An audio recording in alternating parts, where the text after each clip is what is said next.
Assalamualaikum warahmatullahi wabarakatuh. Terima kasih teman-teman sudah berkunjung ke channel Kuliah Manajemen bersama saya Albert Stenado. Dalam video kali ini kita akan membahas tentang bagaimana membedakan antara wirausaha dan usaha kecil. Kuliah nggak perlu lama-lama, yang penting serap ilmunya. Jadi jangan lupa subscribe, like, dan share, dan nyalakan loncengnya untuk bisa selalu update diskusi mata kuliah manajemen secara gratis.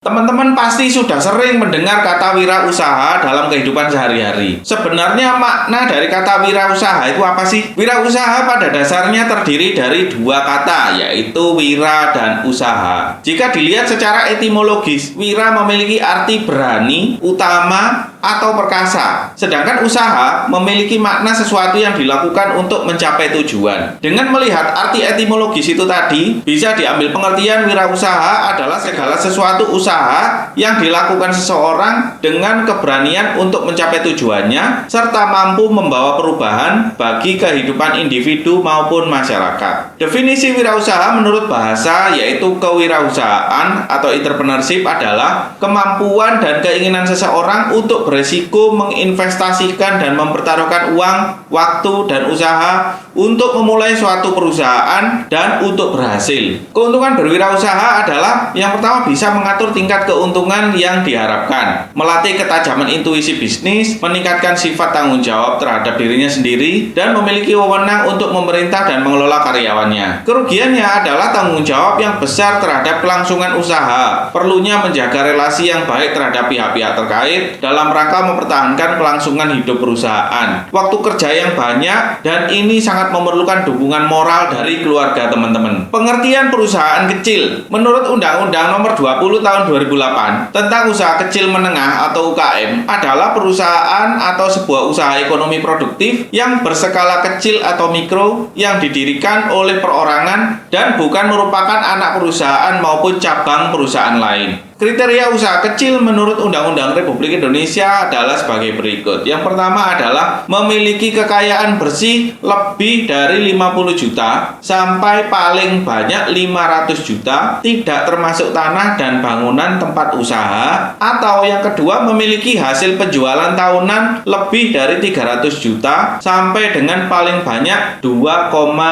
miliar. Nah, banyak lembaga pendidikan atau universitas yang mempersiapkan lulusannya nanti untuk bisa bekerja di perusahaan besar. Tapi yang menarik di sini adalah menurut data dari Kementerian Keuangan, UMKM mempunyai tingkat penyerapan tenaga kerja sekitar 96% dari seluruh tenaga kerja nasional. Bisnis kecil dan kewirausahaan adalah dua istilah yang sering membingungkan dan digunakan secara bergantian. Dengan demikian, penting untuk memahami perbedaan antara usaha kecil dan kewirausahaan dengan jelas. Sementara sebagian besar bisnis wirausaha dimulai sebagai usaha kecil. Akan tetapi tidak semua usaha kecil adalah wirausaha. Perbedaan utama antara bisnis kecil dan kewirausahaan adalah bahwa bisnis kecil adalah bisnis skala terbatas yang memiliki dan dioperasikan oleh individu atau kelompok individu, sedangkan kewirausahaan didefinisikan sebagai proses merancang, meluncurkan, dan mengoperasikan bisnis baru yang biasanya dimulai sebagai usaha kecil dan mengejar pertumbuhan. Banyak perusahaan yang sangat sukses setelah memulai bisnis sebagai wirausaha. Perbedaan antara usaha kecil dan kewirausahaan terutama tergantung pada persuasi pertumbuhan. Jika pemilik bisnis puas dengan cara di mana bisnis saat ini beroperasi dan tidak ingin terlibat dalam lebih banyak peluang pertumbuhan, maka ini dapat dikategorikan sebagai usaha kecil. Di sisi lain, jika wirausahawan menjalankan bisnis mereka dengan visi yang jelas, kreatif, dan tertarik pada peluang ekspansi, ini termasuk kategori wirausaha. Karena usaha kecil tidak mengejar pertumbuhan, mereka tetap berskala kecil atau menengah sepanjang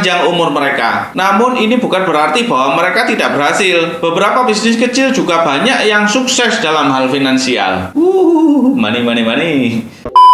Berikut beberapa kelebihan jika teman-teman memiliki usaha kecil. Yang pertama tentang kepemilikan. Di dalam kepemilikan sebuah usaha kecil, maka manajer perusahaan akan memiliki fungsi ganda dan merangkap sebagai semua fungsi dari manajerial, seperti administratif, keuangan, dan juga marketing. Ini adalah salah satu kelebihan yang hanya dimiliki oleh usaha kecil, di mana akan meminimalisir biaya yang akan dikeluarkan untuk menggaji beragam tugas yang diemban terhadap karyawan teman-teman. Karena pada pada jenis usaha kecil tidak membutuhkan beragam pembagian fungsi kerja yang terlalu mendetail dan spesifik. Yang kedua, tentang lapangan kerja. Salah satu keunggulan lain yang dimiliki oleh usaha kecil adalah membantu dalam menyediakan lapangan kerja baru, jasa-jasa baru, barang baru, sumber daya baru, dan inovasi terbaru. Karena usaha kecil lebih mudah dibangun dan dikelola, maka tidak jarang kita banyak menemukan beberapa jenis usaha kecil yang kian marak akhir-akhir ini. Hal ini tentunya akan sangat membantu khususnya bagi pemerintah dalam menyediakan banyaknya lapangan kerja baru bagi para pekerja yang masih belum mendapatkan lahan pekerjaan yang baik dan cocok. Dan juga usaha kecil terbilang lebih kreatif dan memiliki segudang ide-ide baru untuk lebih inovatif. Yang ketiga, fleksibel.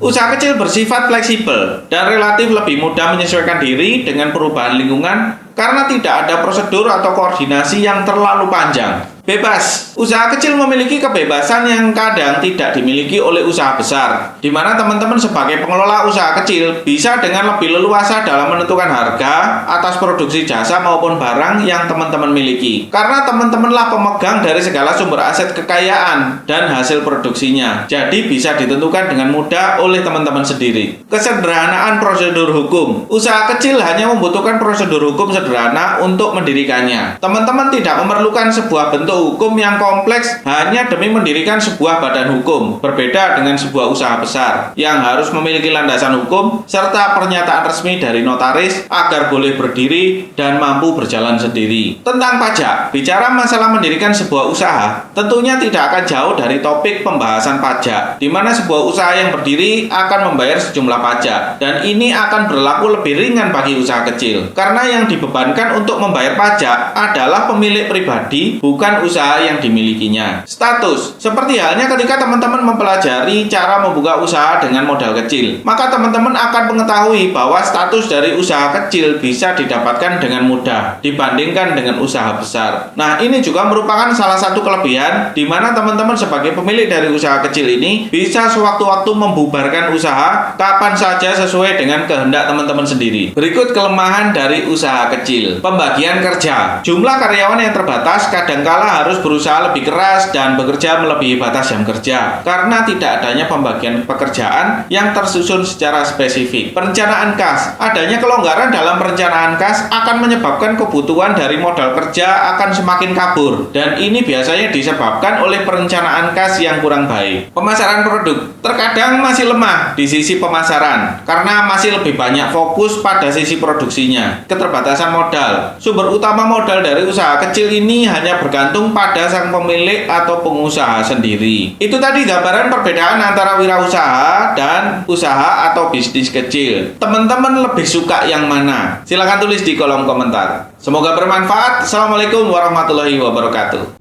Kuliah nggak perlu lama-lama, yang penting serap ilmunya. Jadi jangan lupa subscribe, like, dan share, dan nyalakan loncengnya untuk bisa selalu update diskusi mata kuliah manajemen secara gratis.